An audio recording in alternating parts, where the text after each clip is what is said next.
at that time after 9/11 and the xenophobia, the kind of just fear that was pervading in the U.S. among mostly immigrant communities, I think, and patriotism. It was a mixed bag of emotions at the time, but I do remember feeling very much an outsider. I think anytime that you make a strong statement and the majority of the public may not necessarily support it, even if it's the right thing to say, it's very challenging, as an activist, and incredibly challenging as an artist because you will lose fans, you will lose people.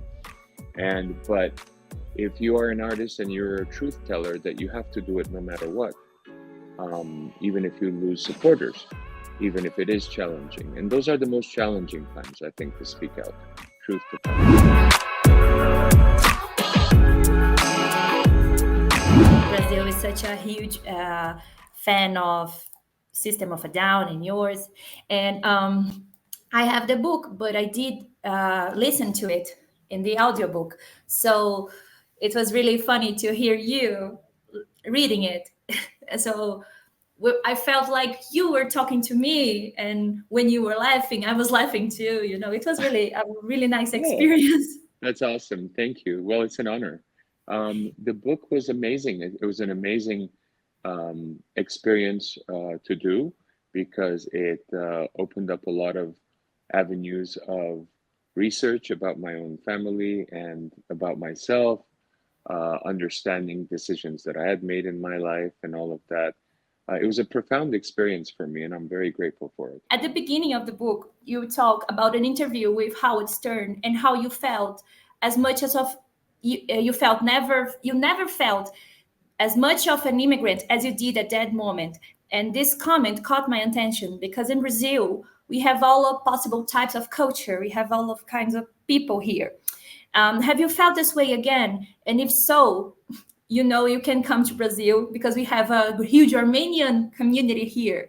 But did you Yes, feel thank like this you. again? It's rare to that feeling is rare, but at that time after 9/11 and the xenophobia, the kind of uh, just fear that was pervading in the U.S. among mostly immigrant communities, I think, and patriotism.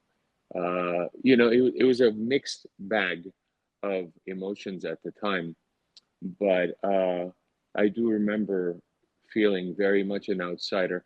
I think anytime that you make a strong statement and the majority of the public may not necessarily support it, even if it's the right thing to say, it's very challenging, as an activist, and incredibly challenging as an artist because you will lose fans, you will lose people.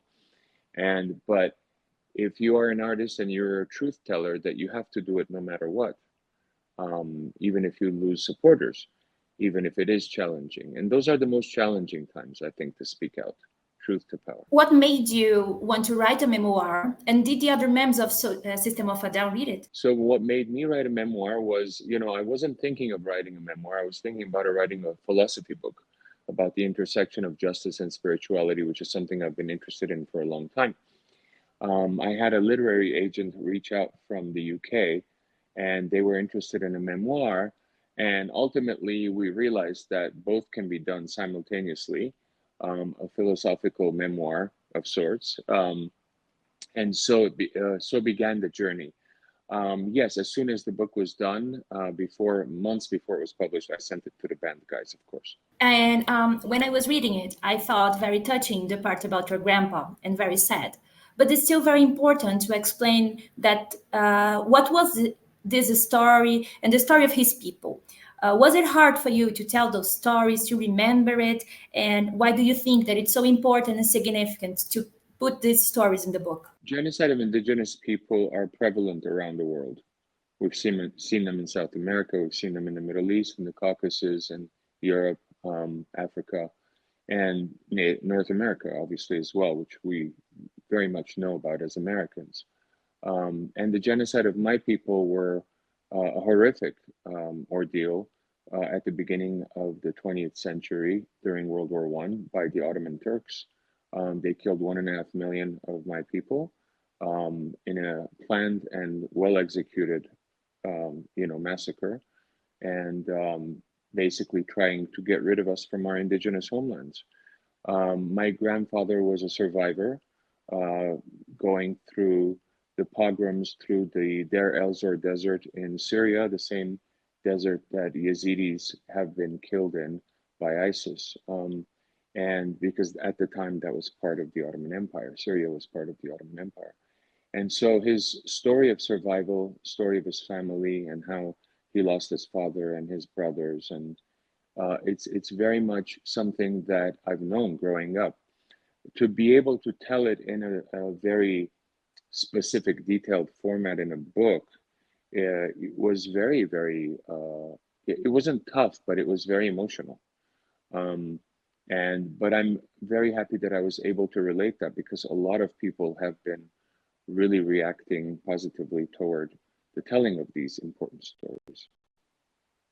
There's genocide occurring today. So it's not just a 105, 106-year-old story. There's genocide occurring today, which means that humanity has not learned that the scourge of genocide is something that needs to leave this planet once and for all. We're still putting profits over people. And as long as we do that, these type of things, ethnic cleansing, genocide, will continue to occur, unfortunately. Yeah, we are dealing now. I mean, it's been a long time, but in the Middle East, Israel, Palestine, and there's a big war between them. How do you think it's possible to talk about the exceeds of the Israel state and not being anti-Semitic? No, it's very simple. You speak against the state and not against the people. You speak against the wrongdoing of the people doing the wrongdoing and not a culture. So what Hamas did was horrible. It was a crime against humanity. We know that on October 7th, kidnapping all those people, killing people. And that's, the ICC has termed that as obviously a war crime. But what the Netanyahu government did and continues to do is also a war crime. And, and they need to be taken to the ICC in the same way that Hamas needs to be taken to the ICC. When someone perpetrates violence against people, and there's the type of casualties that we're seeing in the West Bank, I'm sorry, in Gaza, but also in the West Bank, actually, 40,000 something people, a lot of children, a lot of women, non-combatants, that is ethnic cleansing. That is genocide, no matter how you look at it. The weird thing about it is that a month before October 7th, not even a month before, a few weeks before, 2 weeks before October 7th, there was an ethnic cleansing of Armenians in Nagorno-Karabakh. 120,000 Armenians were attacked and forced to leave their home after 9 months of blockade and starvation by the government of Azerbaijan, supported by the government of Israel with weapons. So unfortunately, because no one helped, the international community did not intervene for the starvation of these 120,000 civilians in their indigenous homeland of 2,000 years, Israel maybe thought it can get away with starving people in Gaza, for example. When you have a lesson that's not learned from international geopolitics, then the perpetrators will learn those lessons. For example, Adolf Hitler is well known to have quoted to his generals during the invasion of Poland in 1939, "Who remembers the Armenians?"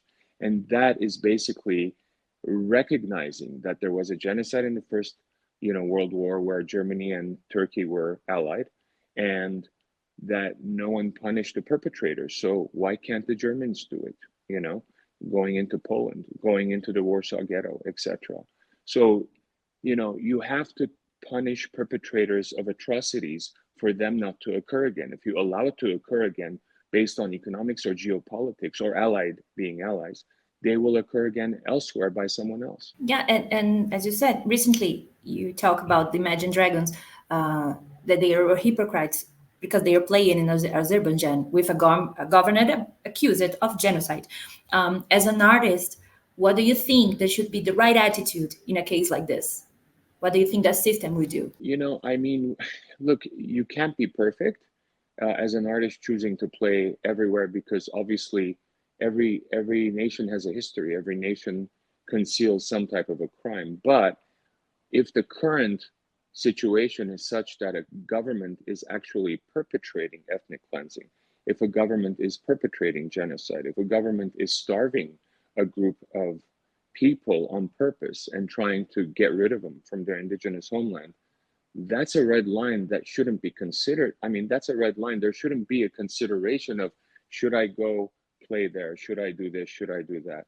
Yeah, you do it for the people and not necessarily the government. But, at the same time, it's kind of like asking if, you know, if would you play Nazi Germany during the Holocaust while they were killing people? I mean, would you go? There's a certain red line that you have to be aware of. I mean, I'm not necessarily talking about countries that are, there are many countries committing racism. There are many countries that don't support women's rights. You may not agree with their standards. You may not agree with things, and you may go. And I'll tell you this: when system goes to any country, first of all, we haven't played in a lot of countries that have those type of problems, but nobody's perfect. No country is perfect.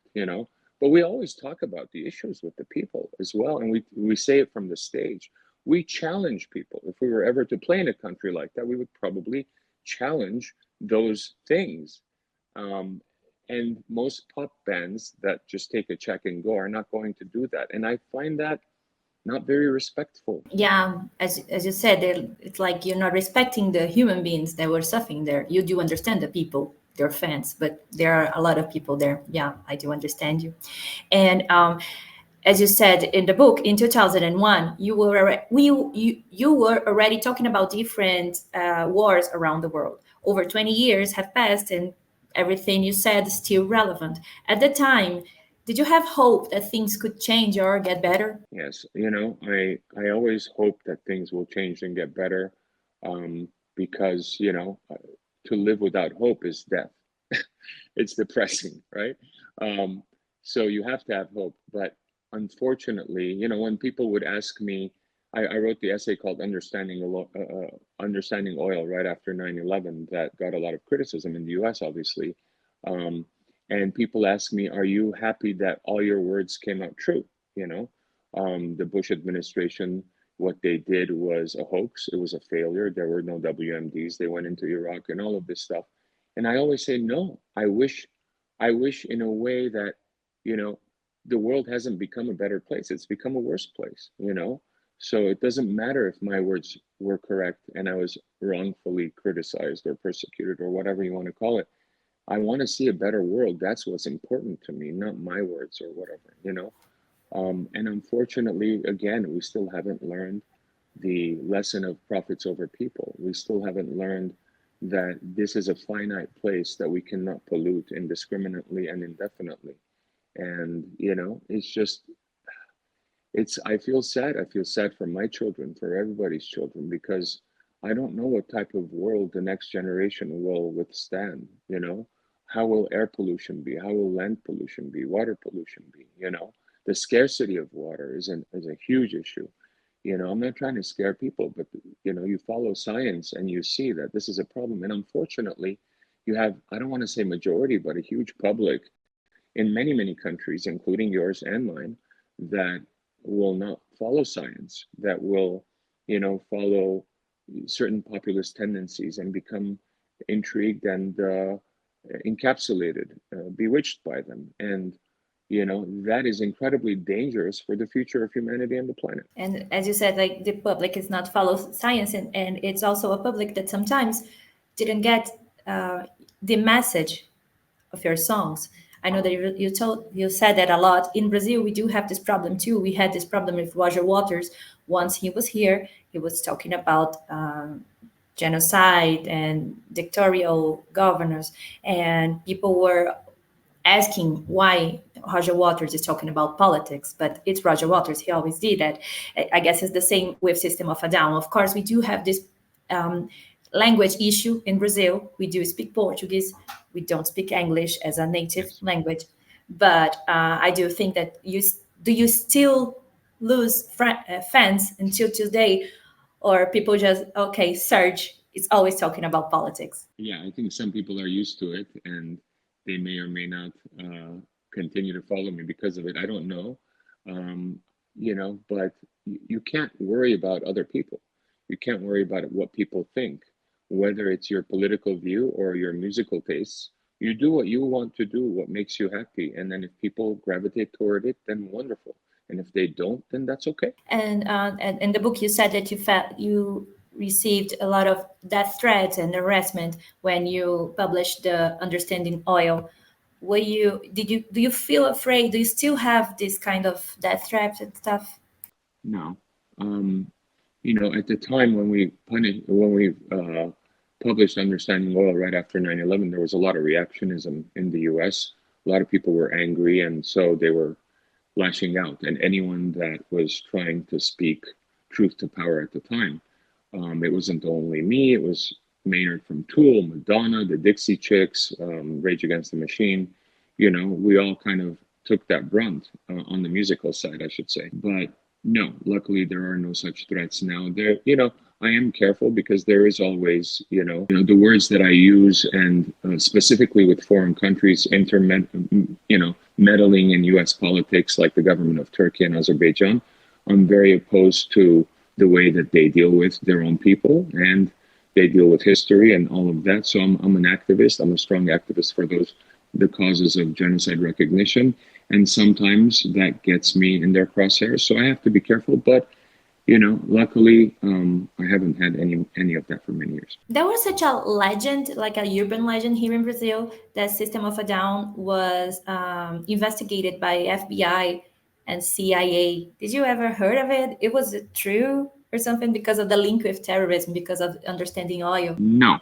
There was an article recently in Newsweek taken from my book, actually, talking about in early 2000s, when we were touring, we did a little protest in front of Dennis Hastert's office, who was the Speaker of the House in Congress. And, at that time, there was some news of FBI looking into foreign interests, looking at my activities and stuff like that. So there was an article in Newsweek about that, but if FBI or CIA have investigated System of a Down, which could be the case, I don't know.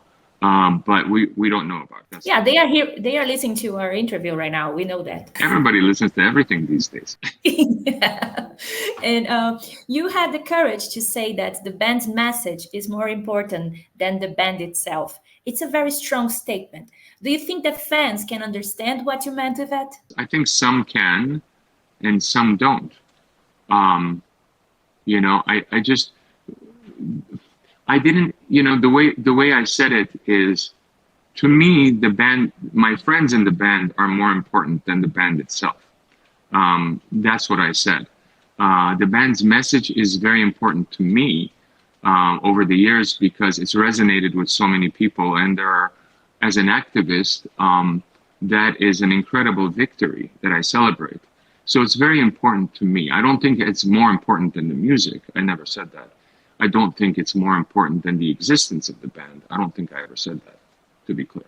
Doing the audiobook, I guess it's very different from everything that you did in your life. How was it for you to read what you read, what you wrote, and having fun reading them and making some different voices? It was tough. Like you, English is my second language, so I stumbled upon many words that I had to repeat. So it took a lot of hours to stop and start the recording to get it right. And sometimes you feel like you've done a sentence correctly, but there's not the right intonation, expression, so you end up doing it again. So the audiobook, I think, was a little over 9 hours total for the whole book. And I think I probably did, I want to say maybe 30 plus hours of recording to get to the 9 hours. It was very funny. There's a part that you're talking about a Germany guy looking for a leather trousers and screaming in Germany. It was so funny because you did, yeah, You did his voice, so it was very funny. I listened to it while I'm driving, so I caught myself laughing alone in my car. So it's very nice. I love that. And talking a little bit about music, I'm not a heavy metal fan myself, but I'm a big fan of System of a Down.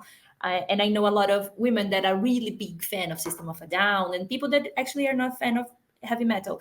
Do you believe that System of a Down has surpasses the heavy metal barrier? Yeah, I never, with System of a Down, I never thought we were completely genre specific. If anything, we're more of a rock band than a metal band with huge metal influences, obviously. And I think that the diversity of our influences within the band, Darren and Chavo being very much the metal guys, and John and I being all over the place, from jazz to world music to pop to everything. Not that we don't listen to metal, we do as well. But, the influences are pretty diverse within the band. And I think that's what made System of a Down incredibly colorful. So, I think we never really personally, I never thought we fit into the new metal kind of, genre. But whatever. I mean, it's all, none of it, putting things into boxes is for journalists, not artists, Artists have to make music, and, whatever we make should not necessarily have boundaries, we shouldn't. Why would I think about boundaries? And there's a part that I really think it was funny too. You said that you were with your uncle in the car, and you're listening to the same jazz album over and over again, and that people in Guantanamo should be like the same. They are tortured listening to the same Barney song. And I laugh at a lot. Yeah. And then, but you now have your own jazz project and solo music. Did you suffer any kind of bullying of heavy metal fans? No. No. We put out Jazz is Christ about 12 years ago with a bunch of really cool friends who are incredible jazz players. I wanted to make a jazz record with a bunch of people. And so we put out Jazz is Christ, which is probably my least known record. But it's fusion jazz. It's not like Kenny G, it's quite, it's very deep and interesting. So no, but I've never gotten musical genre bullying from anyone. Oh, that's so nice. And I know that every musician has a different creation process. My boyfriend is a musician, and he always creates while he's sitting in the restroom. Do you have your own? Perfect. Yeah. Do you have your own process of creating? It depends on the project that I'm working on. So if I'm working on a score for film or TV, I usually have a different process than if I'm just writing for myself, for my own material. If I'm writing for my own material, I just either start with piano or acoustic guitar generally, sometimes with electric guitar. And whatever I come up with, I usually kind of try to arrange into a song format, instrumentally at first, and then I'll add some vocals, not with a lot of lyrics at first, just mostly, just whatever words that come out. And then I start adding instrumentation and, drums and bass and guitar and keys, whatever, strings, orchestra. When I'm writing for picture, if I'm writing for a film or a TV series, then it usually starts with a script or some type of visual based on a conversation with a director. And then I'm usually writing on keys, using sample library, strings, pianos. Like, it depends on the project and the instrumentation. It could be electronic, it could be rock, it could be jazz, whatever. But it's a little different in terms of the format. And I guess Sepultura, the band from Brazil. And so bands like Sepultura, added Brazilian touches to their songs and were very successful, as in the case of the album Roots, Bloody Roots. I mean, System of a Down is the same with Armenian folk melodies. And of course, it is such a very successful thing, just like Sepultura. It was an organic artistic direction, or it was planned by you guys, like we are going to put it on our songs? Direction. It's part of who you are. It comes out no matter what without you thinking about it. Do you have any good memories or I don't know, you remember good things about Brazil? Many good things. First of all, I remember, so you talked about Sepultura. I remember touring with them the first couple of years when we were starting to tour around the world with Max and Igor and the guys. It was an incredible experience, and meeting them and watching them play every night and really understanding their musical roots, the Brazilian musical roots, obviously. And I have incredibly fond memories of Brazil. I've only been twice on tour, but I've made a number of friends, and I see them often, usually in the US when they come to visit. And so, yeah, I mean, I love the energy of the people. I love the vitality and the appetite of the people for life in there. Yeah. I imagine that everyone asks you about System of a Down tour or when you are coming to Brazil. But just for you to know that everyone that we talk about System of a Down, everyone says, my boss said it today, oh my God, I regret so much not being in their last show in Brazil. So we from Brazil really misses you. we honor. do love you. It's a huge honor, and we look forward to coming there one day soon. And but do you think that it's possible for you guys to still do shows, or you guys want another thing in your life now? Those we've done 2 shows this year. We did the Sickening World Festival in Las Vegas, and then we did the Golden Gate Park Festival in San Francisco. So we're not doing full tours, but we're doing a handful of shows here and there. So it's all possible. Oh, that's so nice to know. Yeah. And if you're coming to Brazil, it's going to be like your home, right? Because here we always going to receive you guys with arms wide open. Thank you. Whoa.